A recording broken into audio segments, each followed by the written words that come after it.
ભાઈ ગઈકાલે તમે બધા લોકો જાણતા છો કે ચૈતરભાઈ વસાવાની બબાલ થઈ હતી. આ બબાલની અંદર લાફાવાળી પણ થઈ હતી. પરંતુ ક્યાંક ને ક્યાંક શું સૌથી મોટા સમાચાર મળી રહ્યા છે પ્રોપર તમને બધા લોકોને વિડીયોની અંદર જાણકારી બતાવવા જઈ રહ્યો છું. નમસ્કાર મિત્રો, એક નવા વિડીયોમાં તમારું સ્વાગત છે. સૌપ્રથમ ચેનલમાં પહેલી વાર આવ્યો હોય તો વિડીયો શેર કરીને સબસ્ક્રાઇબ અવશ્ય કરી દેજો, જેથી હું તમારા સમક્ષ આવીને એવી જાણકારી પલે પલની ડિટેલ્સ લાવતો રહું. હાલ તમે બધા લોકો જે રીતે જોયું ભાઈઓ, ગુજરાતની અંદર હાહાકાર મચી ગયો હતો. ચૈતરભાઈ વસાવાની લાફાવાળી તમે બધા લોકોએ લાઈવ તમારી નજરની સામે જોયું છે. હવે આમની અંદર ચૈતરભાઈ વસાવા ગઈકાલે તો સૌપ્રથમ ભાઈ આવે છે ત્યાં, અને ત્યારબાદ સૌ પહેલા તો તેની ગાડીઓ રોકવામાં આવે છે. ત્યારે ચૈતરભાઈ વસાવાએ ખુલ્લેઆમ જે કહ્યું હતું તમે બધા લોકોએ જોઈ લીધું છે.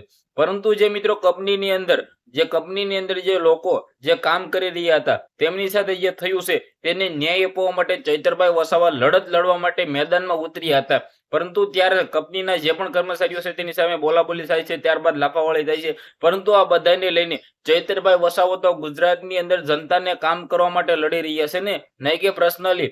જી હા મિત્રો, વાત કીધું ડેડિયાપાડાના ધારાસભ્ય, હવે ધારાસભ્ય હોય તો આવા, ગુજરાતના તમામ ધારાસભ્ય આવા હોય ને તો ગુજરાતના ખેડૂતોને, લોકોને, જનતાને ક્યાંક ને ક્યાંક ન્યાય મળતો રહે.